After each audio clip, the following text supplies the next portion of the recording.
ಸ್ವಾಮಿಯವರು ಉಗ್ರ ನರಸಿಂಹಸ್ವಾಮಿಯವರು ತೊಡೆ ಮೇಲೆ ಹಿರಣ್ಯಕಶಿಪು ರಾಕ್ಷಸನ್ನ ಮಲಗಿಸ್ಕೊಂಡು ಸಂಹಾರ ಮಾಡ್ತಾ ಇದ್ದಾರೆ. ಹಿರಣ್ಯಕಶಿಪು ರಾಕ್ಷಸ ಆ ಕಡೆ ತಲೆ ಈ ಕಡೆ ಕಾಲು, ಸ್ವಾಮಿ ಎಡಭಾಗದಲ್ಲಿ ಗರುಡ ದೇವರು, ಬಲಭಾಗದಲ್ಲಿ ಭಕ್ತ ಪ್ರಹ್ಲಾದ. ಸ್ವಾಮಿಯವರು ಏಕಶಿಲಾಮೂರ್ತಿ ವಿಡಂಬರವಾಗಿ ನಿಂತಿದ್ದಾರೆ. ಅಷ್ಟಭುಜ ಅಂದರೆ 8 ಕೈಗಳು, 2 ಕೈನಲ್ಲಿ ಹಿರಣ್ಯಕಶಿಪು ರಾಕ್ಷಸನ್ನ ಈ ಜಾಗದಲ್ಲಿ ಸಂಹಾರ ಮಾಡ್ತಾ ಇದ್ದಾರೆ. 2 ಕೈನಲ್ಲಿ ಕರುಳು ಮಾಲೆ ಥರ ಧರಿಸ್ಕೊಂಡಿದ್ದಾರೆ. ಕರುಳು ಮಾಲೆ ಇಲ್ಲಿ ವೆಂಕಿಯಾಗಿ ಕಾಣಿಸ್ತಾ ಇದೆಯಲ್ಲ, ಅದು ಕರುಳು ಮಾಲೆ. ಇನ್ನೂ 2 ಕೈಗಳಲ್ಲಿ ಶಂಖ, ಮೇಲ್ಗಡೆ ಇರೋದು ಶಂಖ, ಇಲ್ಲಿ ಚಕ್ರ. ಇನ್ನೂ 2 ಕೈಗಳಲ್ಲಿ ಇಲ್ಲಿ ಪಾಶ, ಅಂಕುಶ. 3 ಕಣ್ಣು ಸ್ವಾಮಿಯವರಿಗೆ, 2 ಕಣ್ಣಿನ ಮಧ್ಯ ಕುಂಕುಮದ ಕೆಳಗಡೆ ಮೂಗಿನ ಮೇಲೆ ಬೊಟ್ಟಾಕಾರದಲ್ಲಿ ಕಾಣಿಸುತ್ತೆ.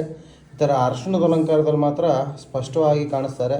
ವಿಗ್ರಹ ದ್ವಾಪರಾಂತ್ಯದ್ದು ಬ್ರಹ್ಮದೇವರಿಂದ ಪ್ರತಿಷ್ಠೆ ಆಗಿರೋದು. ದೇವಸ್ಥಾನ ಕಟ್ಟಿರೋದಿಲ್ಲ ಹೊಯ್ಸಳರ ಕಾಲದಲ್ಲಿ, ಅಂದರೆ 11-12ನೇ ಶತಮಾನದಲ್ಲಿ ಕಟ್ಟಿರುವಂಥ ದೇವಸ್ಥಾನ.